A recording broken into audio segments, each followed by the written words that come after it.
وردك صاحب يال دقال حوجنا يا حدا وحو كسر مقالة مقدشية عاصمة الصومالية حافظ كميدا حافظ أصو إنس بدن dadka deegaanka iyo sidoo kale ciidanka dowladda ay isku fara saareen saaka xaafada hoose ee agaarka tarabuunka ayuu dagaal xooggan hadda ayuu ka socdaa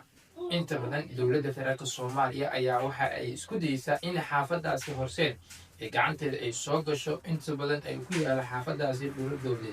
dadka deegaanka oo xaafadaasi degan waxa ay sameeyaan iska caabin xoog leh oo aysan marnaba aysan dowladda ay rabin inay gacanteeda soo gasho haddaba magaalada muqdisho caasimada Soomaaliya ayaa sanadihii ugu dambeeyay waxa ay ahayd mid inta badan dowladda ay ku mashquulsaneed dhul boob iyo sidoo kale inay dhulalka ay dadka ay ka barakiciso taasoo inta badan ay siiso shirkado shakhsiyaad si ay u macaashto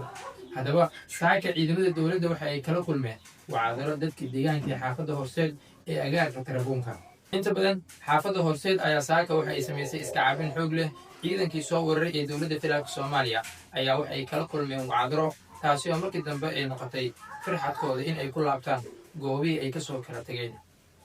wararka ahilin ayaa waxay sheegaan in mar kale ciidan xoog leh oo dowladda ay u qorshaysay in xaafadaas ay soo weeraraan si ay gacantooda u soo gasho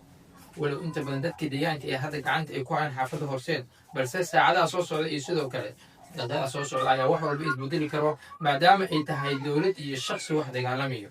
dhinaca kale suuqa Sinaa ayaa maalmo ka hor waxay sidaan oo kale in dowladda ay rabtay in ay gacanteeda soo gasho walow xildhibaanada dowladda federaalka Soomaaliya mid kamid ah xildhibaan Yaasiin Farri oo ka soo jeeda deegaanaan halkaas way isku dayeen in aysan dowladda ay gacanteeda soo gasho balse si kastoo ay haato si hoose arrintaas loo xaliyay ayaa inta badan maalmahan waxay u muuqataa dowladda mid inta badan ay isku dayeyso in dhulboob ay ka sameyso qaybo kamid ah magaalada Muqdisho oo inta badan dadka deegaankana ay sameeyaan iska caabin xoog leh hase yeeshee wixii warar ay ka soo baxay sidoo kale warbixinadan kale ay idinku soo gudbin doonaa saaxiibayaal